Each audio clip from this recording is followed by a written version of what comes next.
Welcome to the Masterpiece Effect, where we don't just chase success, we craft it. I'm Elle Nagy, Self-Leadership Alchemist, Ironman finisher, and your guide on this unconventional journey to elite performance, legacy, and self-mastery. This is not your average personal development podcast. Here, we're questioning the narratives, dismantling limitations, and redefining what it means to lead yourself, your life, and your legacy. If you're ready to move beyond high achievement into intentional creation, you're in the right place. Let's begin crafting the ultimate masterpiece, you. Hello, beautiful human. Welcome back to episode 3 of the Masterpiece Effect. I sincerely hope that you have taken the time to delve a little bit deeper into where you are finding yourself on your own journey of success and who you are being as your living legacy. Now, here's a really good question for us to start today's conversation with. What if the secret to high-performance leadership wasn't found in boardrooms, spreadsheets, or strategy meetings, but on the race course? Now, we are living in a sprint culture. Fast launches, fast wins, fast results. But the reality is that most business leaders burn out before they ever hit their true potential. Most entrepreneurs start strong, but then they fade when the excitement wears off. And quite frankly, most high achievers don't know how to build long-term sustainable success. But endurance athletes, they train for the long game. They understand resilience, identity, and adaptability.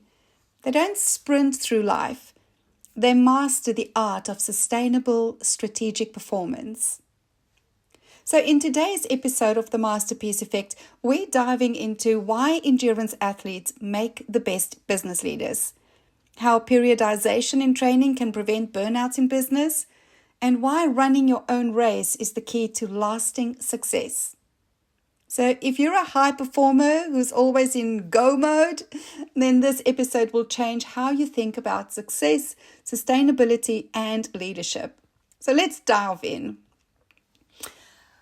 I recall when I first started my athletic journey. In fact, it didn't start in the normal way. It started from me having suicidal depression. And after going to numerous therapy sessions, which I absolutely hated, sitting in the car and just saying, God, universe, you have to show me a different way.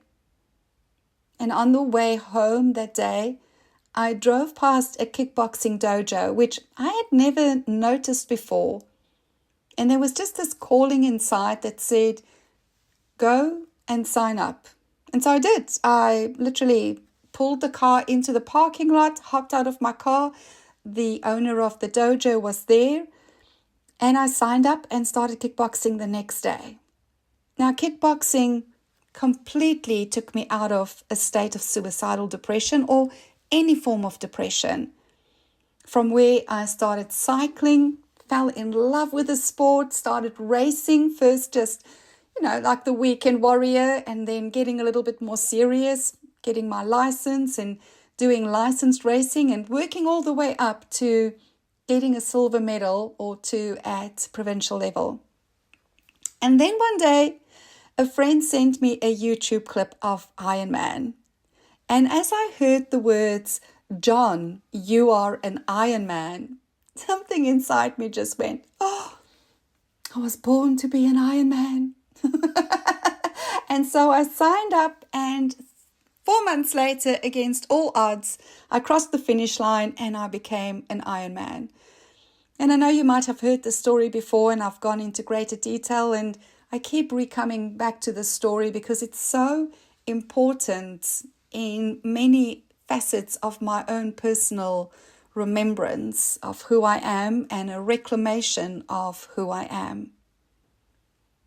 What I discovered is that as the field thins out because the distance becomes longer and longer, there is an identity shift that happens for us. Endurance sports redefines what's possible. I'm possible. Not just physically, but mentally and emotionally. There is a tipping point from the half marathon to the marathon to the ultra endurance runner, where it no longer becomes about the distance, but an unshakable belief in self and that anything is possible when I bring my disciplined focus to my desired outcomes. So it's not that you train harder than people who are doing a 10K race or a 5K race. You literally become a different person through your sport. And what I've noticed in my clients is that the business leaders who embrace this identity shift, they learn to approach challenges with the same strategic patience, resilience, and adaptability that endurance sports demand. Look, honey, endurance sports is not about going balls to the wall.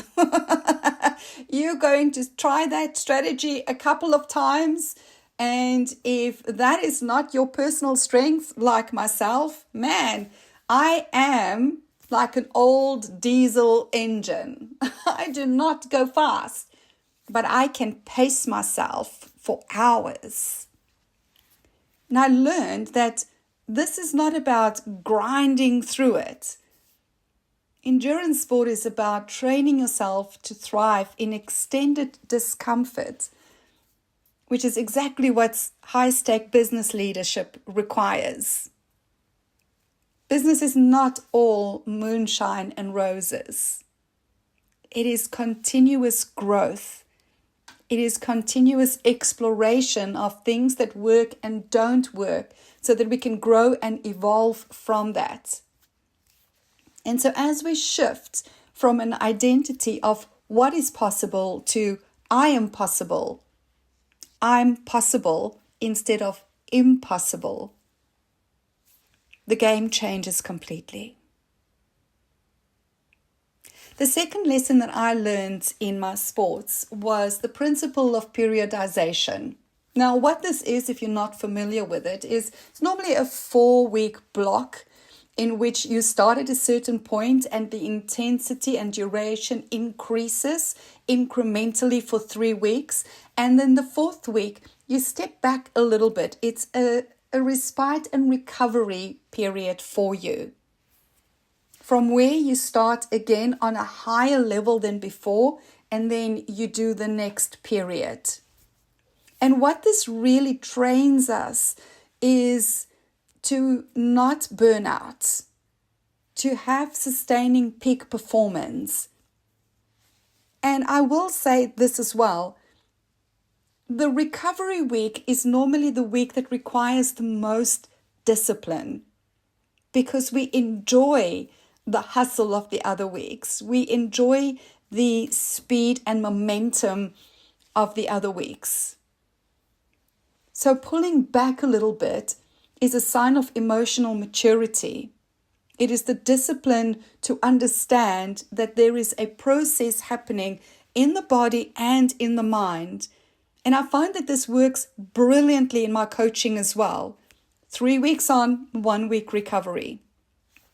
This just seems to sustain people's results and their new rhythm of life over a long period of time, instead of just going balls to the walls for 90 days and then people flounder and start shifting back to old patterns of being. What I have seen is that most business leaders and entrepreneurs ignore this principle. They just want to sprint full out with no structured recovery and then wondering why they are leading to burnout and stagnation time and time again. Again, it comes back to a disciplined mind and mature mind in order for you to bring in the recovery period. True long game leadership requires knowing when to push hard and when to strategically pull back. So growth is both sustainable and scalable for you. So when we start having a look at this principle, we see that the best endurance athletes and business leaders don't operate at 100% intensity all the time. Instead, they master the art of rhythmic expansion and recovery. Now, there are many insights that I can give you of endurance athletes and business leadership. But because of the length of the program, I just want to do one more for us. And that is really running your own race. What I loved about Ironman is that Ironman is not racing against the field. It is about executing your own strategy with precision, wanting your own personal best time, or just getting to the finish line. But there is no space for comparison. There's no space for comparison because at the end of the day, you have elite athletes competing on the same small field as you. And if you are somebody who's only doing this part-time, there's no ways that you're going to want to beat the top players in the game. We often see business leaders fall into this trap of measuring themselves against others, losing sight of their own long-term vision. But honey, you don't know what is going on behind the scenes. You don't know where they are finding themselves in their own personal journey. Business is not just about the business, it is about the person running the business.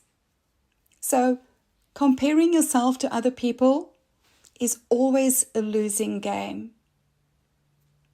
Instead, I invite you to cultivate internal resilience, staying focused on your own game, making strategic moves that support your unique identity, purpose, and sustainability. So, the real challenge is internal. Whether it is in your endurance sport or in your business, your biggest competitor is often your own limiting beliefs, your impatience, and your fear of slowing down. What is one principle from endurance sport that you could integrate into your leadership or business strategy today? And more importantly, where are you sprinting when you should be pacing yourself for the long game? As always, I hope that this episode has been of value to you. Please leave a comment, and if you have any other questions you'd like me to discuss, put them in the comments too. That's it for today's episode of The Masterpiece Effect. But your transformation doesn't stop here. If something resonated, challenged you, or sparked a new insight, I'd love to hear from you. Share your thoughts. Connect with me at ellenaj.com. And if you found value in this conversation, subscribe, leave a review, and share it with someone who needs to hear it. Because life's too short for mediocrity. Let's create a masterpiece. See you next time.